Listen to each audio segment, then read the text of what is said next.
Regreso con mi invitado. Se trata de Gustavo Moreno, abogado, tiene varias especializaciones en derecho penal, ha sido también asesor en varias de las instituciones de nuestro país.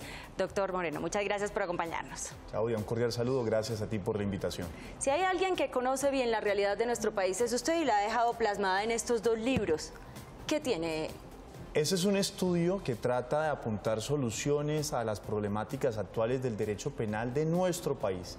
Nuestro país tiene un alto índice de criminalidad, esa criminalidad capitalizada alguna por el conflicto que vivimos, y necesariamente la academia tiene que preocuparse y plantear soluciones actuales que permitan una convivencia pacífica, Claudia. Y el otro libro que tiene en sus manos, El falso testimonio. El falso testimonio es una investigación avalada por Colciencias, donde hicimos un estudio caso por caso de la problemática del cáncer que vive la justicia colombiana, que es la mentira judicial. La mentira ha sido utilizada como una herramienta de sicariato moral. Nancy Patricia Gutiérrez, Sigfredo López, Gabriel Arango Bachi, Carlos García Orjuela, Angélica Ramírez, entre muchos otros, fueron víctimas de falsos testigos, con un impacto preocupante. Estuvieron privados de su libertad y ellos, a través de la justicia, pudieron comprobar que no lo tenían que hacer, su inocencia, por cuenta de que se estableció que mentiras permearon su proceso. Eso sigue pasando en Colombia, sigue pasando en los procesos judiciales con un agravante. Son los mismos con las mismas. Tienen nombre, tienen cédula y siguen produciendo resultados preocupantes, privando de la libertad a personas inocentes por cuenta de estas mentiras judiciales, Claudia. No solamente se registra, sino que también hay propuestas de lo que se debería hacer. Sin duda, nos preocupa en la academia el hecho de que los arrepentidos, las personas que delatan, que colaboran con la justicia, que es una figura que se utiliza en el contexto mundial, la colaboración para atacar bandas criminales, estructuras organizadas de poder, estén lucrándose de estas colaboraciones. El criminal profesional es una persona que hace un análisis económico del delito. ¿Qué pasa si me capturan? ¿Qué pasa, como ellos dicen, si corono la vuelta? Estas personas, cuando son capturadas, ofrecen colaborar con la justicia y es una forma válida de administrar justicia.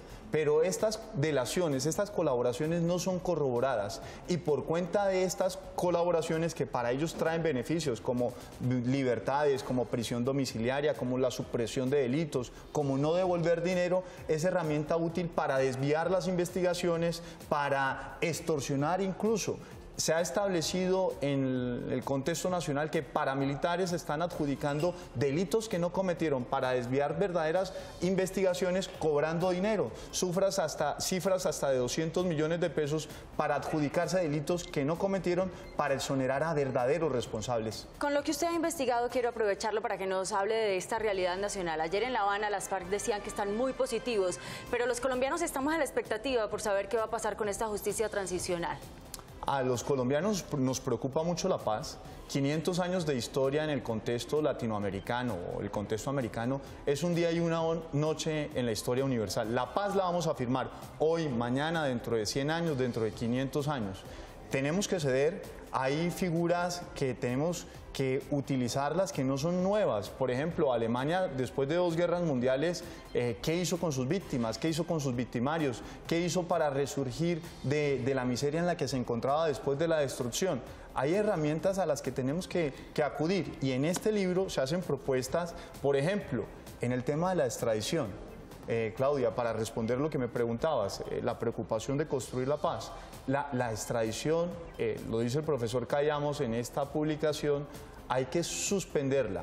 No se trata de eliminarla, aclaro, no se trata de que no extraditemos por cuenta de delitos que afectan a otras latitudes, a otros países o a otras personas en otras regiones. No, no se trata de eso. Se trata de construir la verdad sobre la base de que si estas personas se acogen a un proceso de justicia transicional, mientras estén en ese marco de esa justicia transicional, no se les extradite para una garantía básica. Lo mínimo, el presupuesto básico que deben entregarnos los victimarios a las víctimas es la verdad. La víctima, además de saber, por ejemplo, en el caso de los paramilitares que asesinaron, que desplazaron, que cometieron crímenes atroces, quieren saber por qué los asesinaron, cómo los asesinaron, dónde los enterraron, cómo acontecieron las cosas. Y esa es una garantía de no repetición. ¿Cómo deberíamos los colombianos prepararnos para el posconflicto? ¿Deberían nuestros hijos estar enterados de lo que sucedió y de este momento histórico?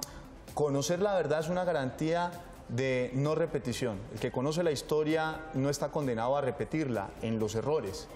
Y necesariamente, como se hace, por ejemplo, en Alemania, donde los estudiantes alemanes desde la primaria conocen qué hizo el Hitler, qué hizo el Führer, qué hizo el servicio secreto cometiendo crímenes atroces, los colombianos necesitamos saber qué ha pasado en el conflicto, cómo se dio, las masacres, cómo ocurrieron, cómo acontecieron, porque esto es una garantía de no repetición. Tenemos que conocer nuestra historia y la academia debe estar comprometida desde la formación básica primaria hasta la formación universitaria. Finalmente, Claudia, el libro también tiene, estaba viendo, un DVD con una explicación clara. Este es un documental que recoge las voces de las víctimas, que señalan cómo les transcurrió todo el proceso penal mientras estuvieron privadas de la libertad. Por ejemplo, el senador Velasco, actual presidente del Senado, cuenta cómo sus dos padres padecieron 2 infartos y él no se enteró sino cuando recuperó la libertad. El papá de Nancy Patricia Gutiérrez falleció sin saber que ella era inocente. Se habla también con expertos, exfiscales generales de la Nación, especialistas del FBI, periodistas autorizados como Juan Gosaín, Luis Ignacio Gómez, entre otros, tratando el mismo eje temático, el cartel de los falsos testigos. El falso testimonio siempre ha existido, pero hay una empresa, unos empresarios de la mentira que se lucran a través del falso testimonio, porque hoy desafortunadamente en Colombia mentir sí paga. Bueno, quienes tengan curiosidad ya saben, encontrarán varias respuestas aquí en ambos libros. Doctor Gustavo Moreno, muchas gracias por acompañarnos. A ti, Claudia, gracias por generar estos espacios que convocan a la reflexión y al pensamiento y a la razón.